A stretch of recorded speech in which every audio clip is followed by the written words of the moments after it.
السلام علیکم ورحمۃ اللہ وبرکاتہ نحمدہ ونصلی علی رسولہ الکریم اما بعد۔ سامعین کرام، میں آج آپ کو آخرت میں بغیر ایمان کے کچھ کام نہ آئے گا اس موضوع میں بتانا چاہوں گی۔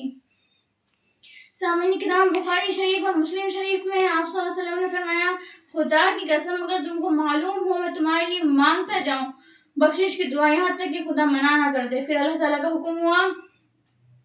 کہ نبی کو اور مسلمانوں کو درست نہیں کہ مسیحوں کے لیے بخشش کی دعائیں مانگے، چاہے وہ رشتہ دار ہی ہو،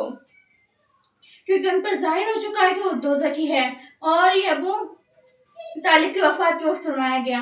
تو سامعین، اس حدیث کا مطلب یہ ہے، جب ابو طالب مرنے لگے تو آپ صلی اللہ علیہ وسلم نے فرمایا، چچا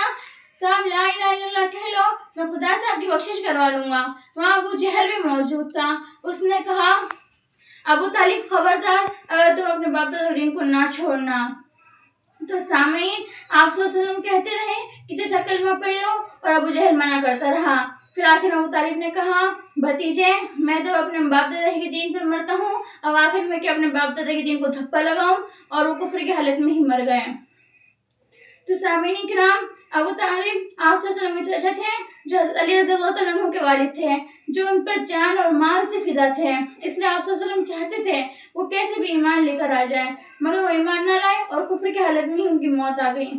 اور سامعین کرام، سب سے ہلکا عذاب جہنم میں انہی کو ہوگا کہ ان کو آگ کی جوتیاں پہنائی جائے گی، جس کی وجہ سے ان کا دماغ کھول جائے گا، یہ سوچیں گے سب سے بھاری عذاب مجھے ہی ہو رہا ہے، مگر سب سے ہلکا عذاب انہی کو ہوگا۔ تو سامعین، آپ خود بتائیے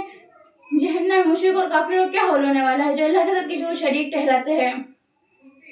اور پھر سامعین کرام، اللہ تعالیٰ نے آپ صلی اللہ علیہ وسلم کو منع کر دیا کہ آپ مشرک کے لیے دعا نہ کرا کریں، آپ صلی اللہ علیہ وسلم نے مشرک کے لیے دعا مانگنا چھوڑ دی۔